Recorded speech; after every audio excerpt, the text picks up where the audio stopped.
अरे भैया, तुम्हें आज तो रात को मैच में धूल चटा देंगे। अरे वो तो सब कुछ है, पर वो तो शाम को ही पता चलेगा। अरे रिजवान चचा, आपको पहले मैच में पता है कि नहीं है पता है कि पहले की मैच में धूल चटाया था। वो तो शाम को ही पता चलेगा।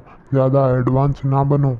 हाँ, तुम सही कह रहे हो हसरंगा भाया। ये पाकिस्तान वाले अपना आप को ज़्यादा ही तोप समझते हैं। सारी तोप की गोलियां निकाल देंगे इनकी। क्यों रिजवान और शादाब, कर दी ना हमारे खिलाड़ियों ने तुम्हारी बोलती बंद। और जाओ और प्रैक्टिस पर ध्यान दो। चल रे सादाब, यहाँ पर और रुकने का कोई फायदा नहीं है और वीडियो में बेइज्जती हो रही है और लोग हम पर हंसेंगे। चल चल यहाँ से। मैं तो तुमको पहले ही बोल रहा था रिजवान भाया, पर तुम तो आ गए यहाँ पर डिबेट करने। मेरे को पता है श्रीलंका वाली तुम्हारी लगा देंगे, फिर भी नहीं मान रहे थे। अब चलो यहाँ से, और ज़्यादा बेइज्जती करवानी है क्या?